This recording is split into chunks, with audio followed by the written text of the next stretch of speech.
You're with the Break-a-Leggers, and we are in London at the Southwark Playhouse to see the play Old Fools. So stay tuned to find out how many legs. Whether it's break a leg or leg it.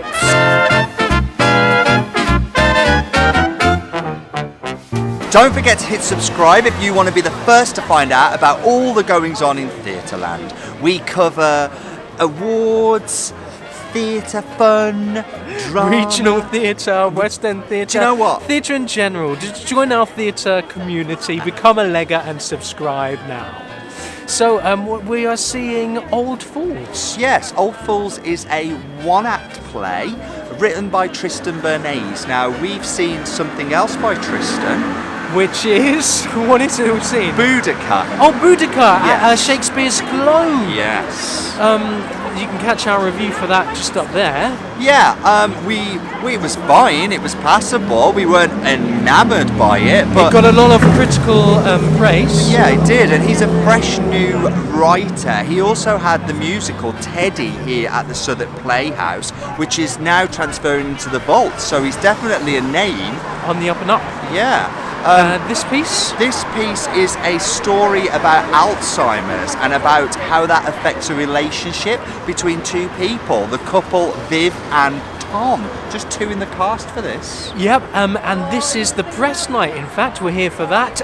1 hour long, so just the one act. Yeah, so no interval breakdown, and we'll see you again at the end. We've come to the end of Old Fools at the Southwark Playhouse. So, how did you find that? It grew on me. I think to start with, I wasn't too sure. Being a piece that has no specific plot, really, you're not following. It's tricky because you are following characters, and you're given bits of characters in different scenes. But there's no linear narrative. No linear narrative. So I was a bit like, oh gosh, I'm going to struggle. I mean, the good thing is it's one act, so it moves very swiftly. However, I was entertained for the whole thing. It moves very quick. I would agree. Entertained is a great word, but it also feels slightly inappropriate when dealing with a really tricky subject matter. Yeah. We're dealing with Alzheimer's and the loss of oneself. There's a lot of plays that deal with loss, but there's not a lot of plays that deal with the loss of yourself. Yeah, kind of the loss of where you are. And who you are. And who other people are, being in control, just kind of being there in general. It's it's really interesting because I think that the main character that it happens to, Tom, played by Mark Arendes. Mark Arendes, it happens to him quite young. And I think the nice thing and the clever thing about it is that it never lingers in one place for it seems like longer than 2 or 3 minutes, and then it just jumps to somewhere else completely.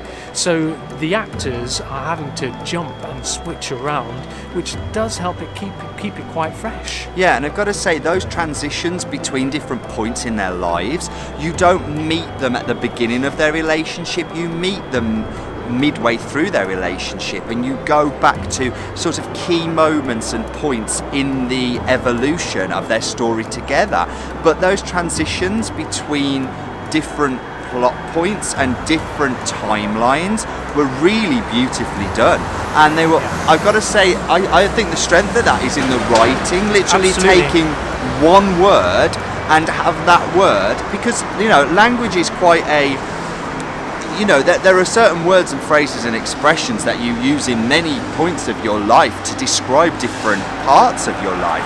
And those little phrases that are transistent, they're kind of between those two, came up time and again, which is amazing how it linked. Yeah, it was really cleverly done because they'd kind of end a scene on a sentence, but then that sentence or that word would be the first word of the next scene, or the same sentence repeated again into the next scene.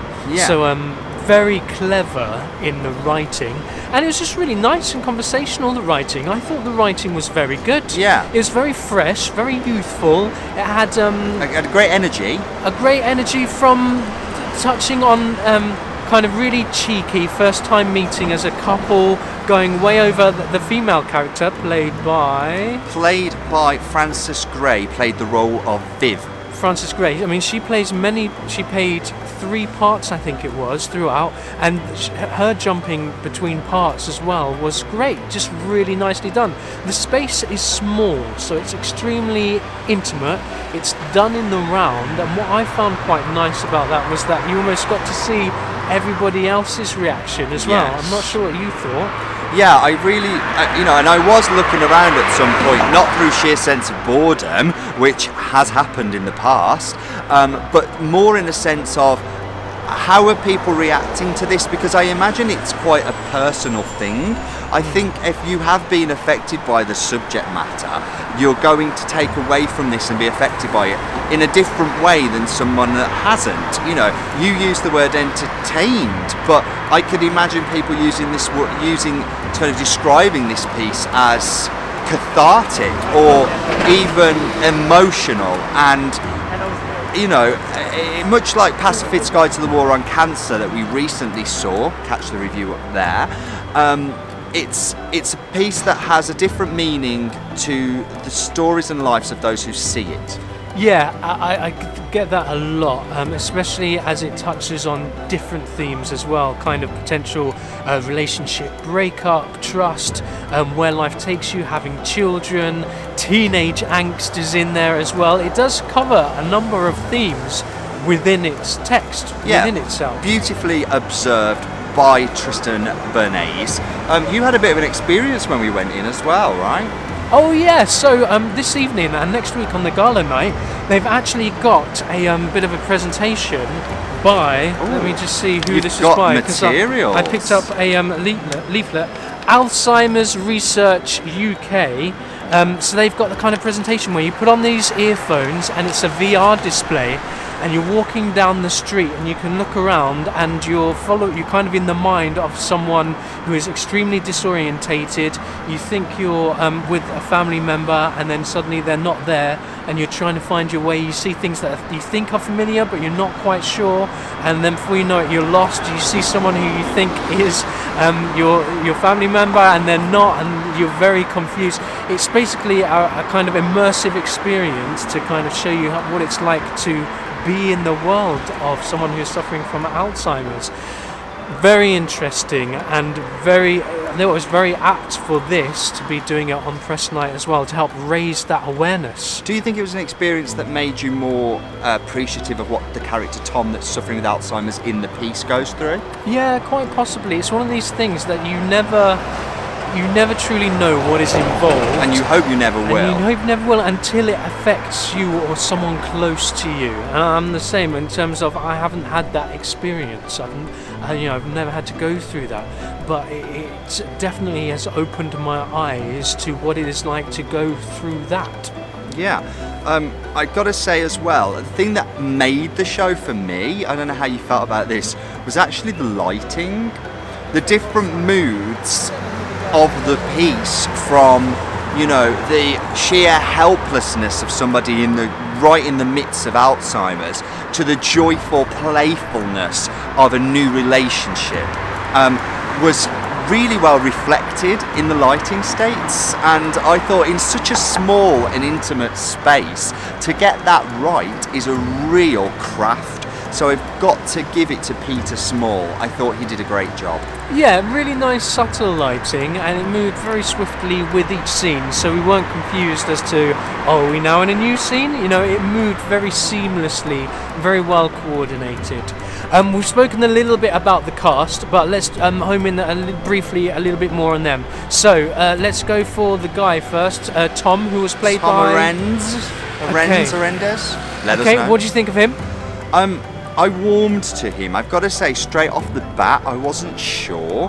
I thought he was making some really harsh and very straight, direct choices with little room to play or little room for any subtlety.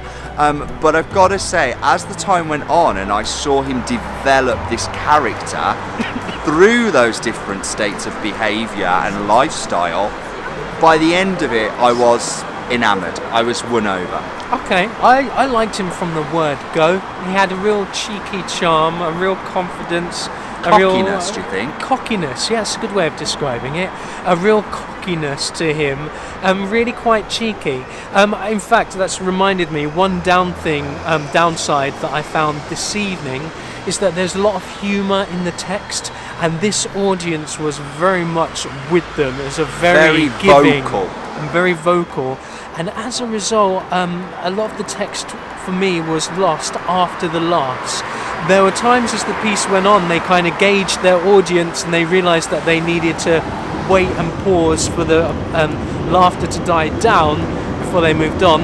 That's just something I wanted a little bit more listening from the cast for this audience. It's different every night with every audience, but they did adapt, so sign of a confident and intelligent actor. Yes, they did adapt eventually. I'd say it took a while, but I thought he was great. How about her? Frances Gray playing the role of Viv. Gotta say, on the flip side, I loved her straight away, and I was absolutely bowled over by the characters that she sort of portrayed and the difference between them. She has to go, I argue this, I don't know how you felt, but I felt she had the biggest kind of range to play, because she was the scorned woman, she was the mother, and she was the desperate carer, and I just think there was a lot of strength in that character, which was played perfectly by Frances. I thought she was great. I thought they were both great. You say for her, I thought she was fantastic as well. She did play a lot of parts. She played the mum to Tom. She played Tom's girlfriend, then wife, and then daughter, and then carer, like you say, and then jumping from different parts in their life to quite extreme jumps as well. And again, she had real charm and real confidence, and just a real pleasure to watch. And I think that's also what made the piece. Sometimes, you know, we see so many things. Sometimes you can have great text with poor performers, or great performers with poor text, and just trying to get a complete marrying of everything isn't as easy as it sounds. I felt as if we had it in this. I loved the text and I loved the performance. Yeah, and that's when theatre is magic, when all of those ideas and all of those creative touches and aspects all come together to tell a story. And this was unconventional but beautiful. Bet you're wondering what we think. Yeah, so how many legs are we going to give this one? Well, for Old Fools at the Southwark Playhouse, we are going to give 4! 4 legs for this piece. Yeah, I would say it's important. I would say it's entertaining in a really non-typical manner. And I would also say it's a special, intimate piece of theatre. Yeah, it's intimate, and I also think it's quite subtle. I'm trying to think why it's a 4, and I think it's just because it's solid text, solid performances, but it's quite a short piece, and just quite informative, quite educational. Yeah. Just eye-opening is a word that I would use. A really good observation in a way. Yeah, eye-opening, important, and enjoyable.